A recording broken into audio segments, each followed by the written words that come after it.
Bom dia, terceiro ano. Tudo bem, gente? Vamos lá. Literatura hoje, segunda unidade, começo da segunda unidade para o terceiro ano em literatura.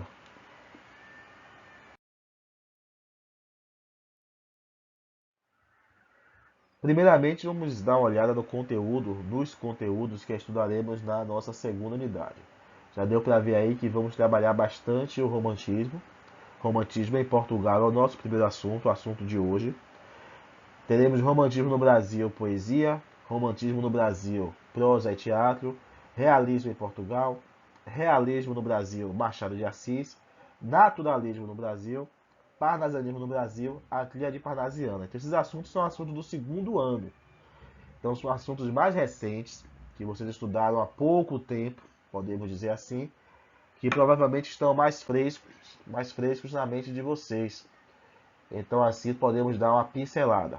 Percebeu também aí que são muitos conteúdos, são mais assuntos do que semanas de aula, o que faz com que tenhamos que dar uma acelerada em alguns assuntos. Alguns assuntos serão estudados, por exemplo, talvez naturalismo e parnasianismo serão estudados juntos, um resumo desses dois momentos literários. Então, quando eu solicitar alguma pesquisa, é interessante que vocês façam, porque além de valer ponto no processual, ser uma unidade mais curta, também é uma forma de completar o assunto, que possamos atingir o assunto por completo através do auxílio das pesquisas também, tá bom? Então tenham atenção a isso. É uma unidade mais curta que a primeira e com bastante conteúdo, tantos conteúdos quanto foi a nossa primeira unidade. E hoje vamos dar uma olhada já em romantismo em Portugal. Romantismo em Portugal. Página 70 do módulo de vocês. Quem já tiver módulo pode acompanhar.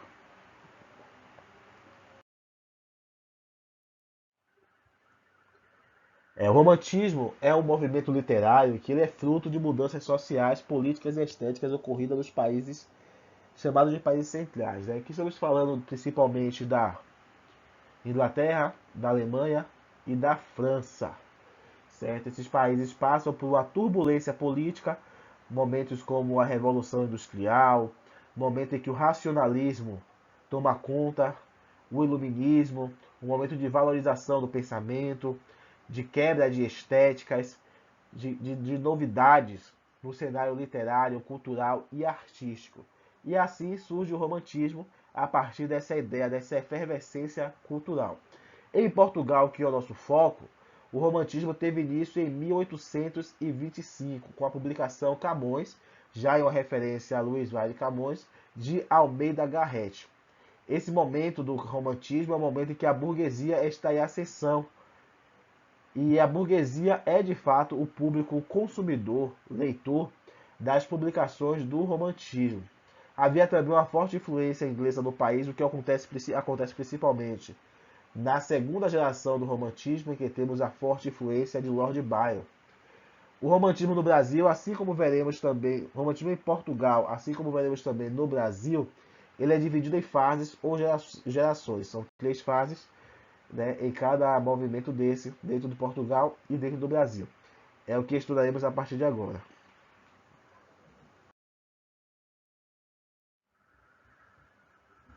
Então vamos à primeira geração. Quais são as características da primeira geração? A primeira geração mantém referências clássicas quanto à linguagem. Então, a forma de escrever, a linguagem dos artistas que compõem obras da primeira geração, ainda estão muito apegados à antiguidade. Apesar do movimento do romantismo ser uma inovação, a primeira geração, por ser a primeira geração, ela se mantém um pouco apegada à linguagem clássica. E também tem a contenção emocional, que é algo que o romantismo queria abandonar, queria mostrar os seus sentimentos, algo mais subjetivo, porém, por ser a primeira geração, novamente, ainda existe uma contenção emocional. Temos o nacionalismo marcante, ocorre a valorização do povo português através do resgate do cavaleiro medieval, da época medieval, transformando assim o cavaleiro medieval em um herói nacional. Alguns fatos históricos do povo de Portugal também se viram ambiente de obras de composição. Então isso é a valorização da história, a valorização do povo. Essas são as características da primeira geração. Como autores de destaque temos Almeida Garrett, que foi quem iniciou o movimento do romantismo através da primeira publicação, Alexandre Herculano e Antônio Feliciano de Castilho.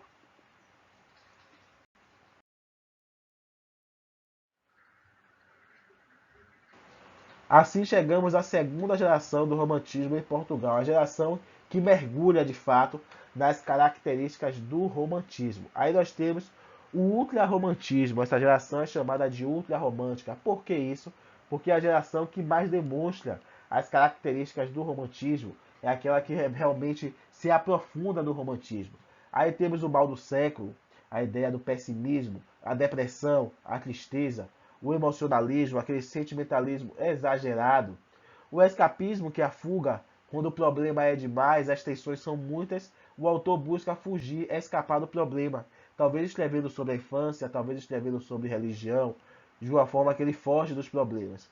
Temos o pessimismo, a ideia de que tudo vai dar certo, errado, de que a vida é ruim, uma insatisfação, algo que o incomoda dentro da vida. Isso traz para a sua composição, a sua obra. Então a segunda geração é a geração que demonstra de fato as maiores características, as características principais do romantismo.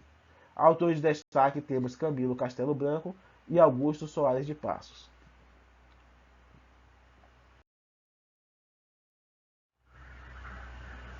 Assim chegamos à terceira e última geração do romantismo, que tem como característica a transição, a mudança para o realismo. Então, já estamos no final do movimento. O que acontece como característica também é que o romantismo começa a se diluir. Aquelas ideias lá que foram tão bem trabalhadas na segunda geração começam a perder foco, começam a perder o valor, não faz mais sentido escrever daquela forma, então começa a se diluir, o movimento começa a estragar. Então já começa a perceber, já dá para ver lá no retrovisor o realismo vindo, como tendências fortes que vêm para derrubar o romantismo, que será a nossa próxima escola literária a ser estudada, será o realismo, depois do romantismo no Brasil. Como autor de destaque, temos somente Júlio Diniz, que é o representante da terceira geração do romantismo em Portugal. O destaque para você é diferenciar também o Portugal do Brasil. Vão ter semelhanças? Vão sim, ter muitas semelhanças, mas tem que diferenciar, por esse assunto foi trabalhado no segundo ano, e esse ano também, né, no segundo ano, os alunos confundiam muito Portugal com Brasil, ou não tinham atenção na pergunta que se referia a Portugal e respondiam com as características do Brasil. Então, para vocês, já fica o alerta aí para separar bem romantismo Portugal, romantismo Brasil.